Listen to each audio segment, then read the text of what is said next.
What is up, you guys? It is your boy Phoenix Breton here. In today's video, we are going to be talking about the Minnesota Vikings. And this is going to be a team that, in my opinion, is probably going to be one of the most unpredictable teams heading into the 2025 season. And I'll explain why in this video. But before we get into today's video, like and subscribe. We are on the road to get into 700. Also hit the bell icon so if your favorite team comes, you can see it when it comes out. Also be on my playlist as well. And if you haven't seen a video and you're new around here and your favorite team is there, it should be there. But if it's not, I just haven't uploaded yet. And also, I am going to try to upload these as much as I can. As you see, I am wearing the same shirt from the last video because I'm trying to upload these videos as quickly and fast as possible. So, one, I can spend more time with my family because my cousins are here. And two, so then I'm not pushing other videos that aren't this before the 2025 season. But anyways, enough said. Let's just get into the video. And the Vikings are, again, like I said, probably the most unpredictable team heading into the 2025 season. Which that is a good thing and a bad thing at the exact same time. And here's why. So, free agency was very interesting. First of all, great job signing Jonathan Allen. I think definitely having a better front seven is very good. You lost Cam Robertson, which that's fine, honestly. You signed Ryan Kelly, which was very good because you needed to fix that offensive line. You signed a lot of people back, by the way.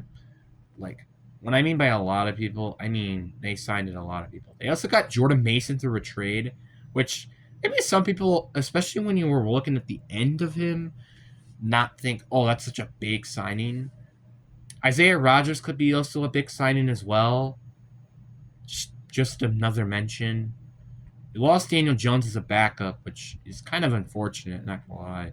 He's actually probably going to be a decent backup option at quarterback.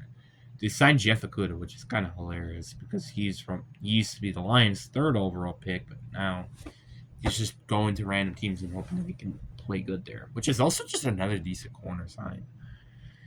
So they didn't really lose much during the offseason. The only player that they lost, which may have any significance to their team, is Sam Darnold, which, to be fair, the final 2 games he played was not that great. So they had a very good free agency, and I just don't think there's anything you have to worry about as a Vikings fan, except your quarterback situation. That is where you might have some concerns. If I'm the Vikings, I would be a little concerned, but optimistic. I'd be cautiously optimistic, as I would say. Because you have J.J. McCarthy. J.J. McCarthy, he won an NCAA championship back in college, but that's the problem. He was with Jim Harbaugh, who's one of the best head coaches right now in the league, and he had a very good supporting cast, which, yes, technically he has that same thing here, but are you really going to tell me if Justin Jefferson does get injured, you're telling me that Jordan Addison, Jalen Noro are going to just completely carry the receiving core? I kind of doubt it. So if Justin Jefferson stays healthy, I think this team can stay very well and afloat. But that's the problem, if you could stay healthy. Outside of that, I think their offense is very promising if J.J. McCarthy can play good. Like, you have Aaron Jones, Jordan Mason, who I think is going to be a good running back duo. You have Justin Jefferson, Jordan Addison, and T.J. Hawkinson. Very good receiving core. A very good offensive line that they fixed during the offseason. And probably one of the most intimidating front sevens in the entire league. With players like Jonathan Allen, Harrison Phillips, Javon Hargrave, Jonathan Greenland, Iron Pace Jr., Blake Crashman, and Andrew Van Dinkle. That is a disgusting front seven. With also a pretty good secondary, too, with like players like Byron Murphy Jr., Isaiah Rodgers, which I mentioned before, and Malachi Botman, who I think actually had a decent season last year. But the safety position kind of leaves a little bit to desire. Because, like, for example, Harrison Smith is like in his mid-30s, and you can't expect him to do everything for you. And then you kind of just have a mid-city around him. I'm a little concerned with their safety core, but outside of that, like in their quarterback position, obviously, this is probably a very good team that honestly put potentially contend for a Super Bowl. But that's again, it kind of just goes down to how good JJ McCarthy is. And that's the problem. They're really baking on JJ McCarthy to do well. If he doesn't do well, for example, their best quarterback option then would be Sam Howell. That is not great. Let's look at the remaining free agents in terms of the quarterback position. Just free agents, NFL. Remaining QBs. Let's see here. Which quarterbacks are remaining in free agency right now? So there's Ryan Tannehill. There is Carson Wentz. There's Tyler Huntley. So you kind of could see the point. There are not really good quarterback options that are available. There's not.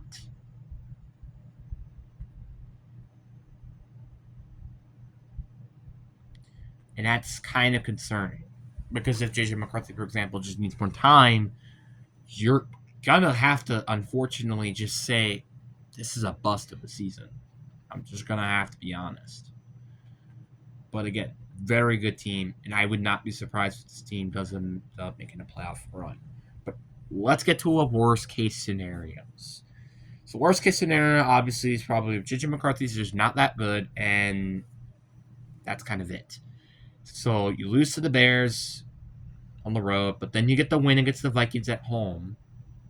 You do lose to the Bengals at home, Steelers on the road. You will lose, well, which is in Ireland, so you will beat the Cleveland Browns in London because it's actually not that far. Then you get probably destroyed by the Eagles at home.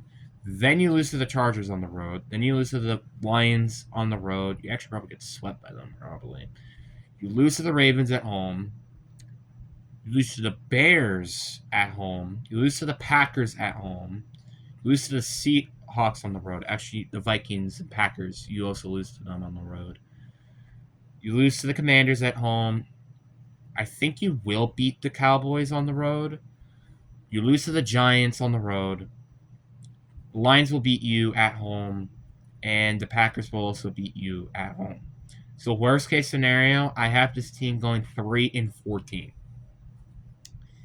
That is not ideal. But then let's go to best case scenario. I still think you will lose week 1, but you're going to win like 2 in a row. I think the Steelers will beat you, but then you will win against Cleveland. You're going to lose against Philly, but I think, and then you're going to lose like 3 straight, essentially. Actually, 4 straight. Then you get the win at home against Chicago. You get the win on the road against the Packers because you usually beat us the first time in the year. The Seahawks still will beat you. I think you will beat the Commanders at home. Again, you will beat the Cowboys. You will beat the Giants. I think you get to beat the Lions at home. And then I think you will sweep the series with the Packers. So the best case scenario, I have this team going 10-7. I think that's not terrible, but it's not great either for your best case scenario. Because you have a very slow floor, but a high ceiling. And probably, it can probably even go higher than that. Maybe like 12-5 potentially. Like maybe beat the Chargers on the road and like beat the Steelers in Ireland. Maybe you could switch that up. So I feel like the ceiling is a little bit, it's probably like 12-5. Like they have a high ceiling, but they have a very low floor. That is the problem with this team. This team can easily be like the first overall pick team potentially, or top 3, top 5 pick, or potentially a team that can make a playoff run. So it's like high ceiling, but very low floor. It's kind of like Anthony Richardson almost. It's like you had a kind of a low floor, but a high ceiling. Which we kind of knew which one that one is by now, maybe. But we just gotta have to wait and see, if JJ McCarthy's the guy or not. And if he is, this team should be easily a playoff contending team and potentially may win the division. But if not, this team might potentially fall apart. I wouldn't be that surprised if, like, for example, they have like a very slow start but then end very well, which might give them like a 7-10, 9-8 record. I wouldn't be surprised if that happens, mainly just because of the factor that you again have basically a rookie quarterback under center. So there's going to be growing pains. And there's going to be mistakes. And you're kind of just gonna have to recognize that. It's like, for example, with Jordan Love. Like, yeah, he sit behind Aaron Rodgers for 3 years, but he still made mistakes in his first season as a starting quarterback. And heck, not just that, probably his second season too. Maybe it could be due to the injury, but maybe it might not. Who knows? So there's going to be growing pains, but I still think this can easily be a playoff contending team, despite of it. But anyways, guys, I really do hope you guys enjoyed this video. Deuces.